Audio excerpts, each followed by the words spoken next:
ಹಾಕೊಂಡು ಮಂತ್ರ ಹೇಳಿ ಬಿಲ್ಲಪತ್ರ ಏರಿಸಿ ಅಭಿಷೇಕ ಮಾಡಿ ಮಾಡುವಷ್ಟು ಪುರ್ಸೊತ್ತಿದ್ದೇನೆ ನಮಗೆ. ಅಕ್ಕ ಹೇಳಿದ್ಲ ಸಾಯಕ್ಕೂ ಪುರ್ಸೊತ್ತಿಲ್ಲ, ಎಲ್ಲಿ ಮಾಡೋಣ್ರಿ ಅಂತ. ಅದಕ್ಕೆ ನಗರೇಶ್ವರ ಅಂತ ಎತ್ತರದಲ್ಲಿ ಪೀಠದ ಮೇಲೆ ಒಂದು ಲಿಂಗ ಇಟ್ಟು ಒಂದು ಇಲ್ಲಿ ಅರ್ಧಂಬರ್ಧ ಚಪ್ಪಲ್ ಹಾಕಿ ರೋಡಲ್ಲಿ ಕೈ ಮುಗಿದು ಹೋಗ್ತಾರೆ ಕೆಲವರು, ಇನ್ನು ಕೆಲವರು ಇಷ್ಟೇ ನಮಸ್ಕಾರ. ಭಗವದ್ಗೀತೆಯಲ್ಲಿ ಮನ್ಮನಾಭವ ಅಂತ ಹೇಳಲಾಗಿದೆ. ಮನಸ್ಸು ನನ್ನೊಂದಿಗೆ ಇಟ್ಕೊ ಅಂತ ಹೇಳಿದ್ರೆ, ತನ್ಮನಾಭವ ಅಂತ ಹೇಳಿಲ್ಲ. ನಾವು ಬಾಯಲ್ಲಿ ಮಂತ್ರ ಹೇಳ್ತೀವಿ, ಕೈಯಲ್ಲಿ ಭಜನೆ ಇದು ಚಪ್ಪಾಳೆ ಹಾಕ್ತಿವಿ, ತಾಳ ಹಾಕ್ತಿವಿ, ಆದರೆ ಮನಸ್ಸು ಮಾತ್ರ ಎಲ್ಲೆಲ್ಲೋ ಇದೆ. ಮನಸ್ಸು ಬುದ್ಧಿ ಅವನ ಜೊತೆಗೆ ಇಲ್ಲ. ನಾವು ಅನೇಕ ಜನ್ಮಗಳಿಂದ ಮಾಡಿದಂತಹ ಪಾಪದ ಕೊಳೆಯನ್ನು ಸ್ವಚ್ಛ ಮಾಡಬೇಕಾದ್ರೆ, ಆಗ್ಲೇ ಅಕ್ಕ ಹೇಳಿದ್ರಿಲ್ಲ, ಗಂಗಾ ನದಿಯಲ್ಲಿ ಹೋಗಿ ಮಿಂದ್ರೆ, ಸಂಕ್ರಮಣ ಬಂದಾಗ ಹೋಗಿ ಎಲ್ಲಿ ಊಟ ಕಟ್ಕೊಂಡು ಹೋಗಿ ಎಲ್ಲೋ ನದಿಯಲ್ಲಿ ಹೋಗಿ ಮುಳುಗಿ ಬಂದ್ರೆ ಆತ್ಮದ ಪಾಪ ತೊಳೆದು ಹೋಗಲ್ಲ. ಆತ್ಮದ ಪಾಪ ತೊಳೆದೇ ಪುನಃ ನಾವು ವಾಪಸ್ ಹೋಗಕ್ಕೆ ಬರಲ್ಲ. ನಾವೆಲ್ಲರೂ ಈಗ ವಾಪಸ್ ಹೋಗೋ ಸಮಯ ಬಂದಿದೆ. ಎಲ್ಲಿಗೆ? ಎಲ್ಲಿಂದ ಬಂದಿದ್ದೀವಿ ಅಲ್ಲಿಗೆ. ನಮ್ಮೆಲ್ಲರ ಮನೆ ಒಂದೇ. ಎಲ್ಲಿದೆ ಹೇಳ್ರಿ, ಅಡ್ರೆಸ್ ಅದು ಹೇಳು, ನೋಡಿ ಬರ್ತೀನಿ ಅಂತೀರಾ? ಅಡ್ರೆಸ್ ಯಾವುದು ಗೊತ್ತಾ? ಆಕಾಶ ಅಂದ ತಕ್ಷಣ ನಿಮ್ಮ ಬುದ್ಧಿ ಅಲ್ಲಿ ಹೋಯ್ತು. ಆಕಾಶಕ್ಕಿಂತ ಮೇಲಕ್ಕಿರುವಂತಹ ಕೆಂಪು ಬಣ್ಣದ ಲೋಕ ಇದೆ, ಅಲ್ಲಿ ಕೇವಲ ಚಿಕ್ಕಿ ಸ್ವರೂಪದಲ್ಲಿ ನಾವು ಆತ್ಮಗಳೆಲ್ಲ ಇದ್ವಿ. ಅದೇ ನಮ್ಮೆಲ್ಲರ ಮನೆ. ಅಲ್ಲಿಂದ ಇಲ್ಲಿಗೆ ಅವನು ಪಾತ್ರ ಮಾಡಕ್ ಕಳಿಸ್ಕೊಟ್ಟಿದ್ದಾನೆ ಸ್ವಲ್ಪ ದಿನ. ನಾವಿಲ್ಲಿ ಬಂದು ಏನ್ ಮಾಡಿದ್ವಿ?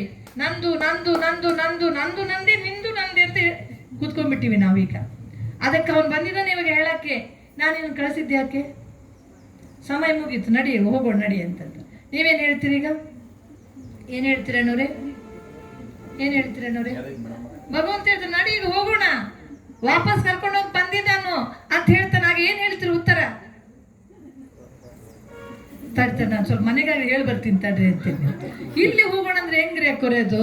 ಮನೆಗೆ ಹೋಗಿ ಹೇಳ್ಯಾರು ಬರ್ತೀನಿ ನಾನು ಅಂತೀನಿ. ಈಗ ನೋಡಿ ಕೆಲವರು ಕೂತಿರ್ತಾರೆ ಹಂಗೆ, ಏನಾಯ್ತು? ಅಯ್ಯೋ ಹಾರ್ಟ್ ಫೇಲ್, ಹೋದ್ರು. ಈಗಿದ್ರು ಅಯ್ಯೋ ಚೀರಾಡುಗ ಅಕ್ಕಪಕ್ಕದ ಮನೆ, ಏನಾಯ್ತು? ಹೋದ್ರು. ಅವ್ರು ಏನಾದ್ರು ಮಾತಾಡಿರ್ತಾರ, ಅವ್ರು ಏನಾದ್ರು ಹೇಳಿರ್ತಾರ. ಅಂತಹ ಸಾವು ಬಹಳ ಸಸ್ತಾಗ್ಬಿಟ್ಟಿದೆ ಈ ಜಗತ್ತಲ್ಲಿ ಇವಾಗ. ಅದಕ್ಕೆ ಆ ಕ್ಷಣದಲ್ಲಿ ನಾವು ಸಾಯುವಾಗ, ಅರ್ಥಾತ್ ಆತ್ಮ ಈ ದೇಹ ತ್ಯಾಗ ಮಾಡಿ ಹೋಗುವಾಗ ಅವನೊಬ್ಬನಲ್ಲದೆ ಬೇರೆ ಯಾರ ನೆನಪು ನಮ್ಗೆ ಇರಬಾರ್ದು. ಅವನೊಬ್ಬನ ನೆನಪಲ್ಲದೆ ಬೇರೆ ಯಾರ ನೆನಪು ನಮ್ಗೆ ಇರಬಾರ್ದು. ಸಾಯುವಾಗ ಅಲ್ಲಿ ನೋಡೋಣ ಅಂತೀರ? ಅದಕ್ಕೆ ಬಹಳ ಸಮಯದ ಅಭ್ಯಾಸ ಬೇಕು. ಅದಕ್ಕೆ ಶರಣರೇ, ಕೆಲಸ ಕಾರ್ಯಗಳನ್ನು ಬಿಡೋದು ಬೇಡ. ಮಕ್ಕಳನ್ನು, ಮನೆಯನ್ನು, ಸಂಸಾರವನ್ನು ಬಿಡುವ ಅವಶ್ಯಕತೆ ಇಲ್ಲ. ಮನೆಯಲ್ಲೇ ಇಟ್ಟುಕೊಂಡು ಸತ್ಯ ಜ್ಞಾನವನ್ನು ಅರಿತು ಮನೆಯನ್ನು ಮಂದಿರ ಮಾಡಿಕೊಳ್ಳಿ.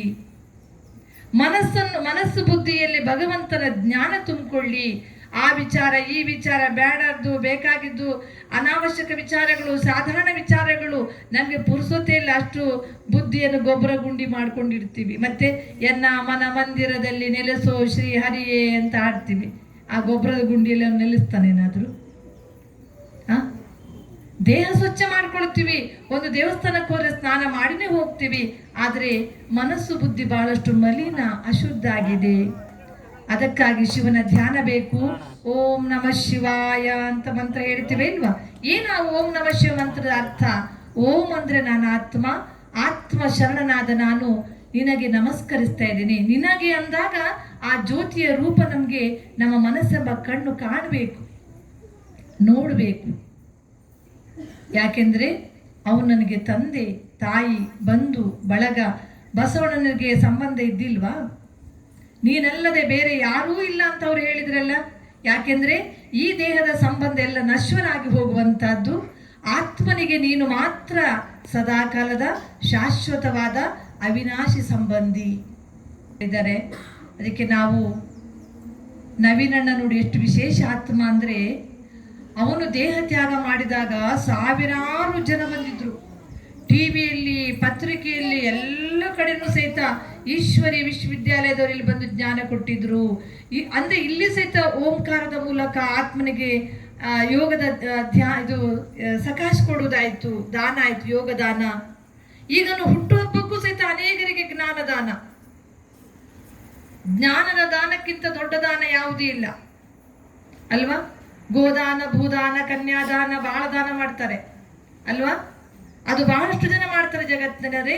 ಈ ಸತ್ಯ ಜ್ಞಾನದ ದಾನ ಏನಿದೆಲ್ಲ, ಇದು ಜೀವನವನ್ನೇ ಪರಿವರ್ತನೆ ಮಾಡುವಂತಹದ್ದು. ಜೀವನದಲ್ಲಿ ಬೇಕಾಗುವಂಥ ಸುಖ ಶಾಂತಿಯ ಅನುಭವ ಮಾಡಿಸುವಂತಹದ್ದು. ಅದನ್ನು ನಾವು ಅರಿತುಕೊಳ್ಳೋಣ. ನವೀನಣ್ಣಂತಹ ವಿಶೇಷ ಆತ್ಮರಿಗೆ ನಾವೆಲ್ಲರೂ ಸಹಿತ ಶುಭ ಸಂಕಲ್ಪ ಮಾಡೋಣ. ಆ ಆತ್ಮ ಈಗ ಇದೇ ಜಗತ್ತಲ್ಲಿ ಮತ್ತೊಂದು ಮನೆಯಲ್ಲಿ ಒಂದು 3 ವರ್ಷದ ಮಗುವಾಗಿ ಜನ್ಮ ಪಡೆದಿರುತ್ತದೆ. ಗಂಡು ಹೆಣ್ಣು ದೇಹವನ್ನು ಪಡೆದು ಆತ್ಮ ಪಾತ್ರ ಮಾಡ್ತಾ ಇರ್ತದೆ. ಆ ಆತ್ಮನ ಶಕ್ತಿ ಇಷ್ಟು ಆತ್ಮಗಳನ್ನು ಸೇರಿಸಿರ್ತದೆ ನೋಡಿ. ಎಷ್ಟು ಆತ್ಮಗಳಿಗೆ ಜ್ಞಾನೋದಯ ಮಾಡಿಸ್ತಾ ಇದೆ ಅಂದಾಗ ಆ ಆತ್ಮದ ಪಾತ್ರ ಎಷ್ಟು ದೊಡ್ಡದು, ಎಷ್ಟು ಶ್ರೇಷ್ಠ. ದೊಡ್ಡ ಮಿನಿಸ್ಟರ್ ಆಗೋದೇನು ದೊಡ್ಡದಲ್ಲ. ಈ ಸತ್ಯ ಜ್ಞಾನವನ್ನು ಅರಿತುಕೊಳ್ಳೋದೇನಿದೆ ಅಲ್ಲ, ಅದು ಗ್ರೇಟ್. ಜಗತ್ತಿನಲ್ಲಿ ಗೊತ್ತಿಲ್ಲ ಯಾರಿಗೂ ನಾನು ಆತ್ಮ ಅನ್ನೋದು ಗೊತ್ತಿಲ್ಲ, ಪರಮಾತ್ಮ ಯಾರು ಅನ್ನೋದು ಗೊತ್ತಿಲ್ಲ, ಸೃಷ್ಟಿ ನಾಟಕಕ್ಕೆ ನಾನು ಯಾಕೆ ಬಂದೆ ಅನ್ನೋದು ಗೊತ್ತಿಲ್ಲ. ಅದನ್ನು ಮೊದಲು ನಾವು ತಿಳ್ಕೊಳ್ಬೇಕಾಗಿದೆ. ಅದಕ್ಕೆ ಎಲ್ಲವನ್ನ ಅರಿತು ಫಲವೇನು ತನ್ನ ತಾ ಅರಿಯೋದೊಡೆ ಅಂತೇಳಿ ಹೇಳಿದ್ದಾರೆ. ತಾವೆಲ್ಲ ಇಷ್ಟೊತ್ತು ತಮ್ಮೆಲ್ಲರ ಕೆಲಸ ಕಾರ್ಯಗಳನ್ನು ಬದಿಗೊತ್ತಿ ಇಂತಹ ಸತ್ಯ ಜ್ಞಾನದ ಅರಿವನ್ನು ಮಾಡಿಕೊಳ್ಳೋದಕ್ಕೆ ಬಂದ್ರಿ. ಇನ್ನು ಹೆಚ್ಚಿನ ಜ್ಞಾನವನ್ನು ಪಡ್ಕೊಳ್ಳಿ. ಅವನ ಸ್ಮರಣಾರ್ಥ ಒಂದು ಶಿವನ ಮಂದಿರವನ್ನೇ ನಿರ್ಮಾಣ ಮಾಡಿ ಇಲ್ಲಿ ಪ್ರತಿನಿತ್ಯ ಶಿವನ ಸತ್ಯ ಮಹಾವಾಕ್ಯ ಕೇಳುತ್ತಾರೆ. ಪ್ರತಿನಿತ್ಯ ಅಂತ ಪವಿತ್ರ ತಾಣ ಅದಾಗಿದೆ.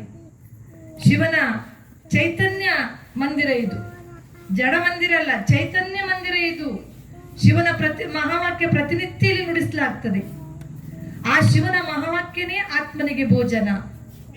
ಈಗ ನೋಡಿ, ನೀವು ಬಹಳ ದಿನದ ಹುಷಾರಿಲ್ಲದ ಹಾಸ್ಪಿಟ್ಲಿಗೆ ಹೋಗ್ತಿರಲ್ಲ, ಡಾಕ್ಟರ್ ಹೇಳ್ತಾರೆ ಬಹಳ ವೀಕ್ನೆಸ್ ಇದೆ ನಿಮ್ಮಲ್ಲಿ, ಆ ವಿಟಮಿನ್ ಕೊರತೆ ಇದೆ, ಈ ವಿಟಮಿನ್ ಕೊರತೆ ಇದೆ, ಆ ಇಂಜೆಕ್ಷನ್ ಮಾಡಬೇಕು, ಸಲೈನ್ ಹಚ್ಚಬೇಕು, ದಿನಾ ಇಂಜೆಕ್ಷನ್ ಮಾಡ್ಕೋಬೇಕು ನೀವು, ಮತ್ತೆ ಟ್ಯಾಬ್ಲೆಟ್ ದಿನ 3 ಹೊತ್ತು ತಗೋಬೇಕು ಅಂತೆಲ್ಲ ಹೇಳ್ತಾರೆ ಇಲ್ವಾ?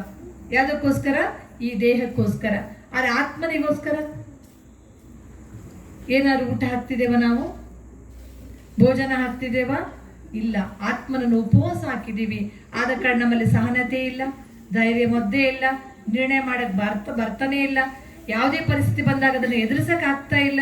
ಅದೆಲ್ಲವೂ ಬರಬೇಕಾದ್ರೆ ಶಿವ ಧ್ಯಾನ, ಶಿವಯೋಗವನ್ನು ಇಲ್ಲಿ ಈಶ್ವರಿ ವಿಶ್ವವಿದ್ಯಾಲಯದಲ್ಲಿ ಕಲಿಸ್ಕೊಡ್ಲಾಗ್ತದೆ. ನಮ್ಮ ಈಶ್ವರಿ ವಿಶ್ವವಿದ್ಯಾಲಯದ ಹೆಡ್ ಆಫೀಸ್ ಇರೋದು ಮೌಂಟ್ ಅಬು ರಾಜಸ್ಥಾನದಲ್ಲಿ. ಆ ರಾಜಸ್ಥಾನಕ್ಕೆ ಮೌಂಟ್ ಅಬುಗೆ ಸಾವಿರಾರು ಜನ ಸಾಧು ಸಂತರಲ್ಲಿ ಹೋಗಿ ಅದರ ಸತ್ಯ ಜ್ಞಾನವನ್ನು ಅರಿತುಕೊಂಡಿದ್ದಾರೆ. ನೀವು ಯೂಟ್ಯೂಬ್ ತೆಗೆದು ನೋಡಿರ್ಬೇಕಿದ್ರೆ ಸಾವಿರಾರು ಜನ ಸಾಧು ಸಂತರೇ ಈಶ್ವರ ಬಂದಿದ್ದಾನೆ, ಅವರ ಸತ್ಯ ಜ್ಞಾನದ ಅರಿವನ್ನು ಇಲ್ಲಿ ಮೂಡಿಸಲಾಗ್ತದೆ ಅಂತ ಹೇಳಿ ಅವರೇ ಎಲ್ಲರಿಗೆ ಹೇಳ್ತಾ ಇದ್ದಾರೆ. ಹೇಳ್ತಾ ಇದ್ದಾರೆ. ಆದ್ದರಿಂದ ಇಂದಿನ ದಿನ ತಾವೆಲ್ಲ ಇಂತಹ ಮುಸ್ಸಂಜೆಯ ಸಮಯದಲ್ಲಿ ಶಿವನ ಜ್ಞಾನವನ್ನು ಕೇಳಿ ತಮ್ಮ ಆತ್ಮನಲ್ಲಿ ಶಕ್ತಿಯನ್ನು ತುಂಬಿಕೊಂಡಿದ್ದೀರಿ. ವಿಜಯಕ್ಕ ಹಾಗೂ ಅಣ್ಣವರು, ಅವರ ಇನ್ನೊಬ್ಬ ಮಗ, ಅವರೆಲ್ಲ ಸೇರಿ ಈ ಕಾರ್ಯಕ್ರಮವನ್ನು ನೆರವೇರಿಸಿದ್ದಾರೆ. ತಾವೆಲ್ಲ ಶಾಂತ ಚಿತ್ತರಾಗಿ ಈ ಜ್ಞಾನವನ್ನು